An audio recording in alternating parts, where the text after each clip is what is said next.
Indicaciones generales para la elaboración de un escrito, tesis.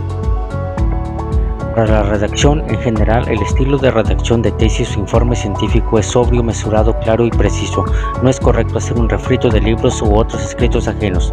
Lo primero es seleccionar el tema que se va a redactar, leer las fichas correspondientes, iniciar el escrito exponiendo las ideas que surjan en esa nueva lectura, comentando sus citas y, ante todo, se escribirán las ideas tal y como vengan a la mente. El resultado de esta tarea será un borrador inicial.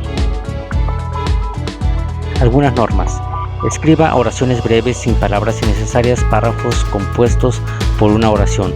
Use signos de puntuación y correcta ortografía. Los informes científicos se escriben en forma impersonal. En la redacción del proyecto deben utilizarse verbos en futuro. Se utiliza el pasado verbal para la descripción del procedimiento y la presentación de los resultados. La discusión de los resultados y la presentación de las conclusiones se escriben en tiempo presente. Para las citas en el texto se debe evitar su uso. Hay dos tipos de citas: la cita directa o textual y la cita indirecta o paráfrasis. Por lo regular es más conveniente utilizar la paráfrasis porque permite exponer la propia opinión acerca de algún tema y apoyarse con aquel o aquellos autores que coincidan con la propia postura. La American Psychological Association, la APA, señala que una cita debe incluir el autor, el año de publicación y la página de la cual se extrajo la idea.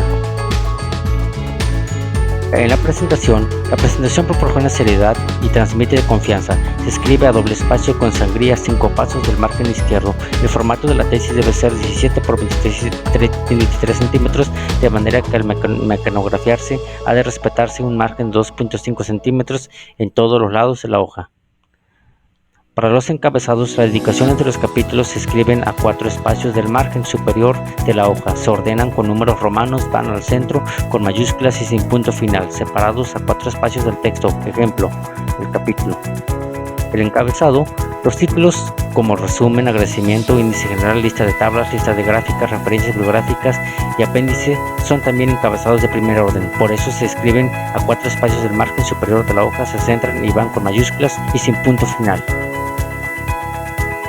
Los encabezados de segundo orden se colocan al margen izquierdo, se subrayan y se separan mediante 3 espacios del texto que les preceden y a 2 del texto que les sigue. Ejemplo, importancia del estudio.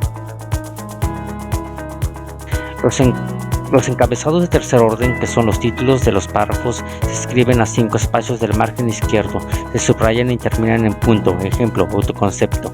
Es la percepción de una persona que tiene de su propia imagen.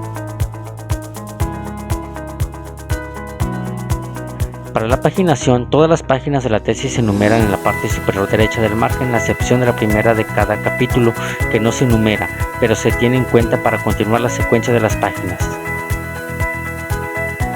En el caso del espaciamiento y puntuación, después de cada signo de puntuación se dejan 2 espacios.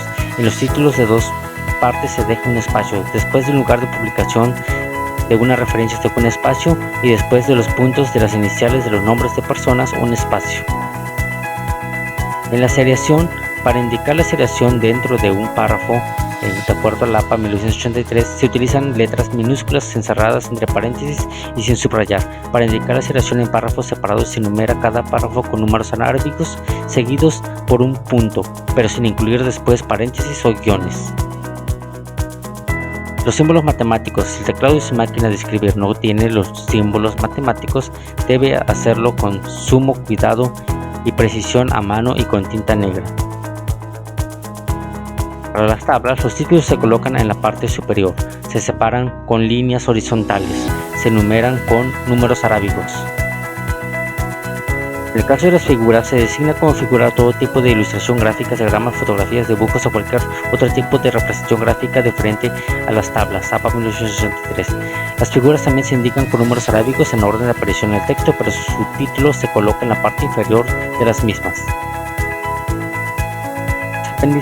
Los apéndices se ordenan alfabéticamente. El nombre del apéndice se escribe con mayúsculas y al centro, como en el de los capítulos. Los títulos de los apéndices se centran y también se escriben con mayúsculas. La elaboración de los ensayos. El concepto de ensayo se refiere a un escrito en el que se ensayan diversas ideas sobre un tema y en el que se exponen de forma relativamente breve nuevas líneas de pensamiento sobre dicho tema. Incluye la portada, índice, introducción, cuerpo del ensayo, conclusiones, referencias bibliográficas y los apéndices, si es pertinente. En este caso, la portada deberá contener 3 elementos, como son el título del ensayo, el nombre del autor y la afiliación institucional del mismo. En el índice contiene los títulos y su compaginación. En la introducción habrán de tocarse 3 aspectos fundamentales: la justificación del tema, los objetivos y una descripción del contenido del ensayo. Para las conclusiones se retoman los objetivos planteados y se da una argumentación o síntesis final. Por último, las referencias bibliográficas se citan las fuentes de donde se obtuvo la información, y los apéndices, el tipo de material que incluyen. En un apéndice es tablas, figuras, datos estadísticos detallados, etc.